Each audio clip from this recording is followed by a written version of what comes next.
আসসালামু আলাইকুম ভিউয়ার্স, আশা করি সবাই ভালো আছেন, সুস্থ আছেন।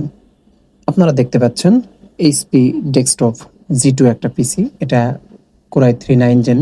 এই পিসিটা যদি আপনার ফ্রন্ট পার্ট খোলার প্রয়োজন হয়, অনেক সময় টানাটানি করতে গিয়ে ভেঙে ফেলে। তো আমি খুব সহজে দেখাবো কিভাবে ফ্রন্ট পার্টটি খুলতে হয়। আমরা কেসিং কভারটি খুলে নিলাম। এখন আমরা ফ্রন্ট পার্টটি খুলব।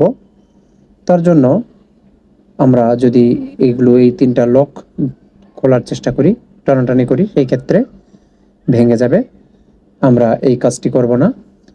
সবসময় এই ধরনের পিসির ফ্রন্ট পার্ট খোলার পূর্বে ডিভিডি রাইটারটি খুলে নেবেন। ডিভিডি রাইটারটি কিভাবে খুলবেন? এখানে দেখতে পাচ্ছেন একটা লক।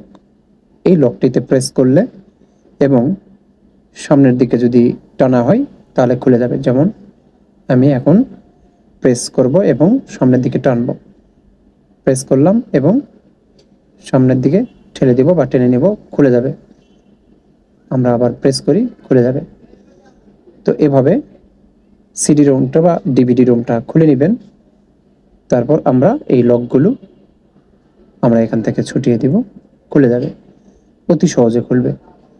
তো অনেকেই ডিভিডি রোম না খুলে টানাটানি করে, সেই ক্ষেত্রে ডিভিডি রোমটা নষ্ট হয়ে যায় এবং ফ্রন্ট পার্টের সমস্যা হয়। আবার লাগানোর ক্ষেত্রে আমরা আগে ফ্রন্ট পার্টটি লাগিয়ে নিব, পরবর্তীতে ডিভিডি রাইটারটি লাগাবো। তো এভাবে এই ধরনের পিসির ফ্রন্ট পার্ট খুলবেন প্রয়োজন অনুযায়ী। তো আশা করি ভিডিওটি আপনাদের উপকারে আসবে। ভালো লাগলে অবশ্যই লাইক, কমেন্ট, শেয়ার করবেন আর সাবস্ক্রাইব করে সাথে থাকবেন। আসসালামু আলাইকুম।